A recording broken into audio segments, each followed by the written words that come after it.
Welcome to the Delingpod with me, James Delingpole. And I know I always say I'm excited about this week's special guest. But before we meet him, a quick word from one of our superb, lovely, delightful sponsors.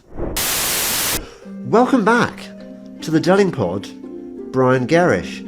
You were very popular. I mean, I'm sure you expected me to tell you this, but you were a very popular guest. Not as popular as I think my most successful podcast was with that guy who looks like a bank robber who's retired to the Costa. The one who talks about Nessara Jessara. I mean, that was huge. It got like loads of, I forget his name. But I'd say you're probably more of a credible witness. What do I say to that? What sort of introduction's that? Oh, I don't know. Did you expect anything else from me, Brian? No, not really, no. No, exactly. No. Well, it was a compliment. It was a genuine compliment. You were very popular. There was various unfinished business that all sorts of questions that I didn't ask you last episode. I don't think I even asked you, so I'm going to ask you now. What do you think of, forgive my German pronunciation, but of Das Boot? Is it one of your favourite films? I've watched it a couple of times, and I think it is a good film because I think from, I suppose, what I know from my historical military reading and documentaries and things I've watched on YouTube and elsewhere, coupled with some practical knowledge inside the military itself, in that I did a couple of short trips on board submarines, nothing very long, but I've been on board a submarine and been submerged, and I know how the principle of the thing works. And I think Das Boot is a pretty accurate and certainly very emotional film. Yeah. I think it's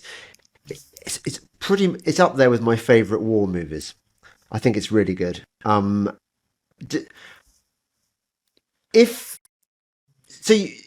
submarine you went on, was it one of those submarines with a Polaris missile on it, or with a nuclear missile?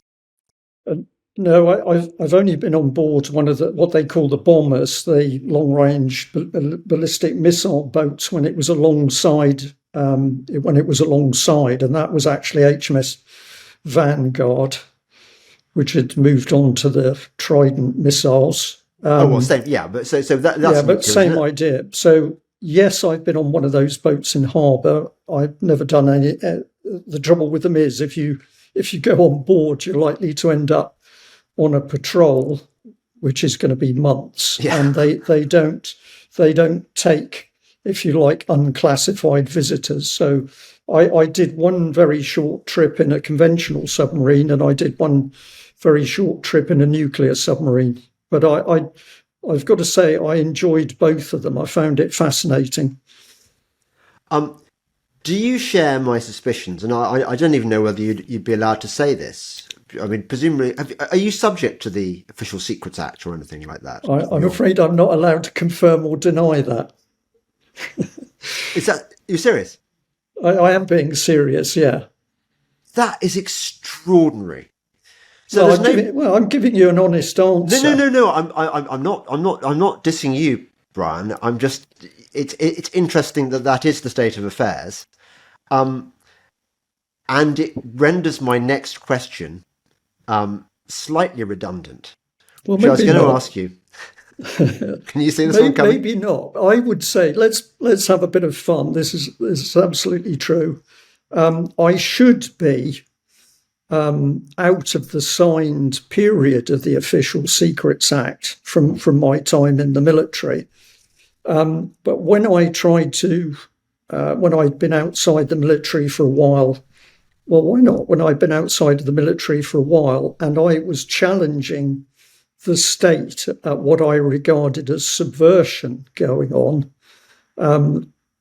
in order to try and discuss matters, I ended up being ensnared by the Official Secrets Act again.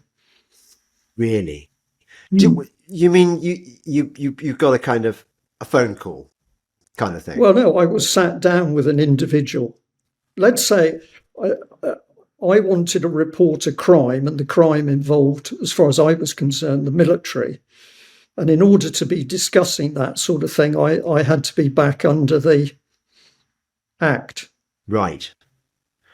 And Whereas this is sorry to interrupt. This is where the thing is such a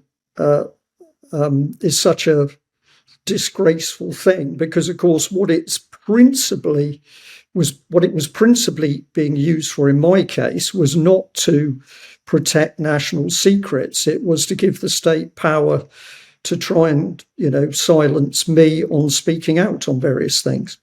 yes. Well, were I to have that information, were I to have asked the same questions, they couldn't try that trick on me, could they? So they're just using your past military experience as a kind of a gagging thing. Well, it all came down to the fact that I was absolutely challenging some of the stuff going on around the military, which I knew was not correct. So Maybe you've hit me with this, and I'm thinking, yeah, maybe there's a time coming up to actually talk about some of this in more detail. But I've given you the honest answer.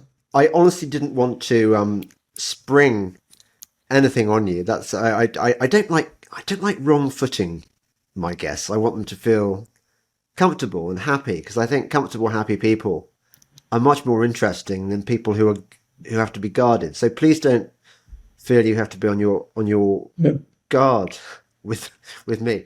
The thing I'm really keen to talk about is your excellent series that you did with Debbie Evans, Right. on the Green King,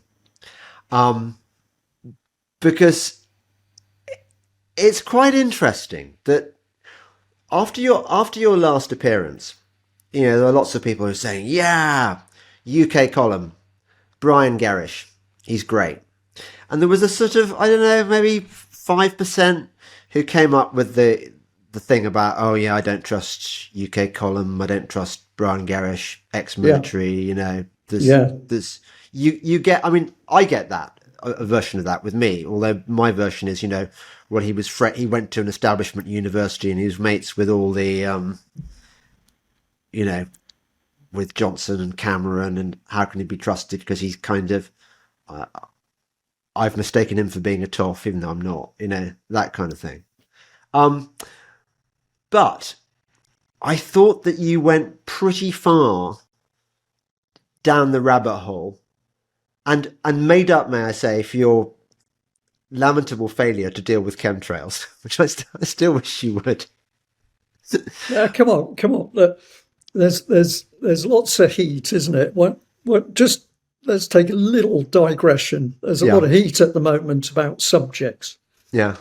And the thing which I would gently ask a lot of, let's say, of your audience to think about is that informed people. Yeah.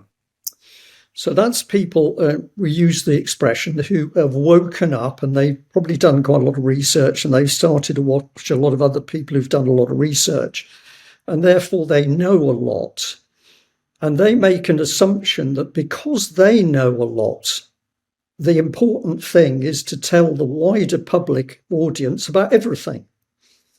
But the reality is that the wider public audience at the moment are absolutely struggling.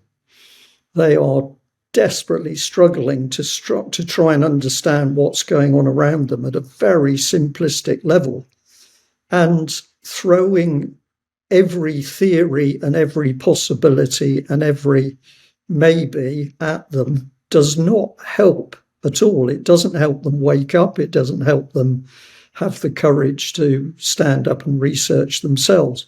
So our response on the subject of chemtrails is